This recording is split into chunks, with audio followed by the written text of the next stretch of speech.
Gangs थे different, जो कि एक बैंक की रॉबरी कर रहा था और एक घर की वारदातें और नकबजनी की वारदातें कर रहा था।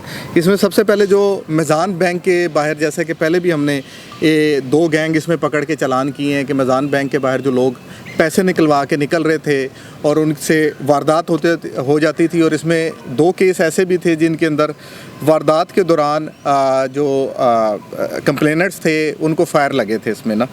तो एक ये केस था जो इस्लामपुरा के अंदर हुआ, जिसके अंदर एक राहगीर को फायर लगा और जो वो मौके पे ही बेचारा जाँ बहक हो गया। उसके अंदर सीसीपीओ साहब ने एक स्पेशल टीम तश्कील दी थी जिसमें हमारी कोतवाली का स्टाफ जो है वो बहुत अच्छा काम कर रहा था। उन्होंने इसके ऊपर जो है टेक्नोलॉजी को यूज़ करते हुए इसमें गैंग को पकड़ा है, जिसमें इमरान उर्फ छोटा था। ये इससे पहले भी रिकॉर्ड याफ्ता है, कसूर का रहने वाला है। और मोहम्मद लतीफ़ उर्फ तीफ़ा है जो कि किला जीवन सिंह का रहने वाला है। और बाबर अली है जो कि छज्जू की कामों की तहसील का रहने वाला है। दौरान रिमांड इन्होंने तकरीबन 23 वारदातों का इंकशाफ किया है।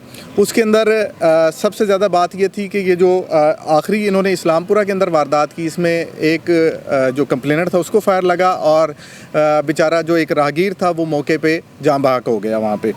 इनसे हमने असला भी रिकवर किया है और सारे पैसे भी रिकवर कर लिए हैं। इनका तरीका वारदात ये था कि बाबर और जो उसकी वाइफ थी ये असला लेके आते थे और एक बंदा बैंक के अंदर बैठ के रैकी करता था। फिर ये व्हाट्सएप के ज़रिए, सिम को यूज़ नहीं करते थे, व्हाट्सएप के ज़रिए आपस में राब्ते में रहते थे। और जो बंदा अंदर से रैकी कर रहा होता था, जो बंदा ज़्यादा अमाउंट लेके मिज़ान बैंक से निकल रहा है, तो उसको आइडेंटिफाई करके बाहर उसकी गाड़ी नंबर और उस बंदे को आइडेंटिफाई कराया जाता था। फिर ये थोड़ा सा उसका ताक़ुब करके पीछा करके फिर जाके वहाँ से रकम को छीन लेते थे। और इसमें जो दो वारदातें हुई हैं उसके अंदर इन्होंने फायर भी किया, जिसमें एक बंदा जाँ बहक हुआ है। इसके अलावा इन्होंने फैसलाबाद में, गुजरांवाला में और मिस्री शाह में भी मुख्तलिफ़ वारदातों का इंकशाफ किया है। इससे पहले ये जो गैंग है ये इससे जो हमारी रकम बरामद हुई है इसमें 4 अदद मोटरसाइकिल हैं और 32 लाख के करीब इससे रिकवर हुआ है। इसके अलावा जो दूसरा हमारा गैंग था वो केआर स्टाफ को मार्क हुआ था। नकबजनी की बहुत ज़्यादा वारदातें हो रही थी, ख़ास तौर पे ज्वेलर्स की शॉप के अंदर और उनके घरों के अंदर, जिससे हमने एक ताजर के घर से जो करोड़ों रुपए की वारदात हुई है, दौरान तफ्तीश ये हमारे एक जो सब इंस्पेक्टर हैं उन्होंने बहुत अच्छा इसके अंदर काम किया है। और उसका सेफ सिटी को हमने यूज़ करते हुए इस गैंग से तकरीबन 3 करोड़ के करीब रिकवर किए हैं। और ये नकबजनी और अगवा बराए तावान की वारदातों में मुलव्वस थे। इसमें नोमी और उसका साथी जो है वो अशरफ शामिल था। बहुत शुक्रिया जी। सर, जो कहेंगे सर, आप मुझे ना पुलिस मुकाबले हुए आपने मारे वारदातें हैं, वारदातें मोटरसाइकिल चोरी, ये तब मुझे नहीं आ रही, क्या वजह है कि नए गैंग आ गए हैं? इसमें जो अभी ये 2 गैंग पकड़े हैं तो आप ये देखें कि ये एरिया को भी शिफ्ट कर रहे थे। ये ज़्यादातर ना एरिया को शिफ्ट कर रहे हैं। अब ये जो 2 गैंग पकड़े गए हैं इसकी फैसलाबाद और गुजरांवाला में भी वारदातें हैं। तो बाज़ दफ़ा ये हो रहा है कि ये अपने तरीक़ा वारदात को चेंज कर रहे हैं, एरिया को शिफ्ट कर रहे हैं और बाहर से आ रहे हैं। जिस तरह दूसरा गैंग जो हमारे केआर स्टाफ ने पकड़ा है वो पहले नकबजनी की वारदातों में था, लेकिन 2 जगह पर इन्होंने घर वालों को बांध के अंदर फिर वारदात की है वहाँ से। और ये बहुत बड़ी अमाउंट जो है 3 करोड़ के करीब इनसे रिकवर हुई है। एक मासूम सा सवाल ये है कि पुलिस मुकाबले बंद हो गए। इसमें सुना है हाईकोर्ट की जानिब से भी कोई अहकामात आए या इस तरह का, तो क्या वजह है कि वो क्यों बंद हुए हैं? जो प्लांटेड थे जो बंद हो गए कि अब डाकू नहीं आ रहे बंदे छुड़ा? अच्छा, ऐसा कोई भी चीज़ नहीं थी। जहाँ पे भी आप देखें कि मुल्ज़मान को निशानदही के लिए या रिकवरी के लिए हमारी टीम्स ने रेड किया, वहाँ पे हुआ है। कोई चीज़ प्लांटेड या प्लान्ड नहीं थी और किसी के अहकाम पे बंद नहीं हुए।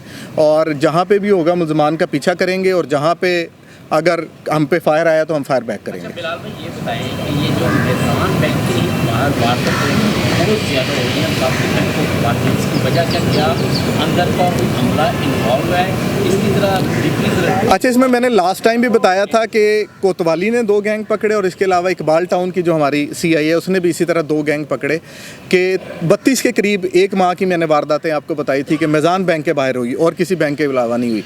तो जब हमने पहले भी इनको इंटरव्यू किया था उसमें बताया गया था कि मिज़ान बैंक के अंदर, जो जेल में भी बात मशहूर है कि मिज़ान बैंक के अंदर बाहर एक तो सिक्योरिटी का इशू है और फिर वहाँ पे चेक एंड बैलेंस नहीं है। जो बंदा इंटर हो रहा है उसके ID कार्ड की एंट्री नहीं हो रही, कोई रजिस्टर नहीं रखा हुआ, जिसको हमने टेकअप भी किया हुआ है, उनके हाई कमांड से भी बात हुई है उसमें, और कैश का इनफ्लो भी बहुत ज़्यादा है, यानी कि विदाउट चेक एंड बैलेंस जो बंदा जितना कैश लेके जाना चाहे तो लेके जा रहा है, और उसको ताजरों को ईजी होती है कि वो चेक एंड बैलेंस के बगैर उनको जो है वो हार्ड कैश जितना चाहिए फ़ौरन मिल जाता है, तो वो SOPs फॉलो नहीं हो रही, जिसकी वजह से मेज़ान बैंक के बाहर वारदातें ज़्यादा हो रही हैं। एक 2 रुकनी गैंग भी CAE ने बस्ट किया था, वो आपको याद होगा, फैसल टाउन, आल टाउन, वॉल टाउन के एरिया में वो वारदातें करते थे, वो भी मेज़ान बैंक से जो लोग निकलते थे उनको वो टारगेट करते थे, और वो एक ही सिविक गाड़ी के अंदर वो वारदातें करते थे। इनकी कोई कड़ी उनके साथ मिलती है या ये अलग कोई गैंग? नहीं, ये डिफरेंट गैंग था, हमने चेक किया है वहाँ पे। वो जो गैंग काम कर रहा था वो उसका सरगुना अभी भी मतलूब है। वो जब बाकी गैंग मेंबर पकड़े जाते हैं तो वो नए गैंग मेंबर्स के साथ काम शुरू कर देता है। उसके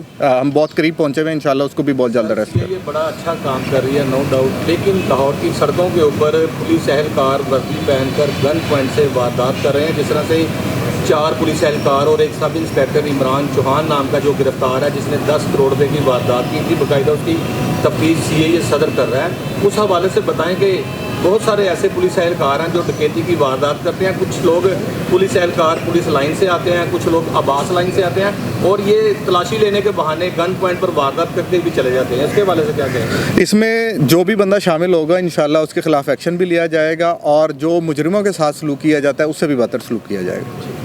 पिछले साल MC बैंक से 10 लाख रुपया ताजर दिहाड़ी लेके जाता है, वो लूट लिया जाता है।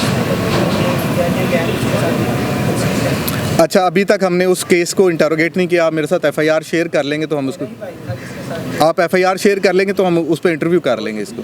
खान साहब, ये बताइएगा कि CAE जो है उसको डिवाइड कर दिया गया है। आपके एरिया के अंदर जो थाने आते हैं CAE के, उनके पास टोटल कितने जो है वो केसेस अभी पेंडिंग पड़े हैं, और कितने केसेस आप जो है वो रिजॉल्व करते हैं? अच्छा, इसमें CIA के पास पेडेंसी केसेस की नहीं होती। हम गैंग्स के ऊपर आपने देखा होगा कि ज़्यादातर सोर्स के ऊपर या टेक्निक बुनियादों पे काम कर रहे थे अपने तौर पे, लेकिन जब हम गैंग को बस्ट कर लेते हैं तो फिर वो उससे रिलेटेड उसको इंटरव्यू करके जो केसेस इंकशाफात के मुताबिक वो केसेस अपने पास मंगवा के उनकी रिकवरी करके फिर उनको चालान कर दिया जाता है।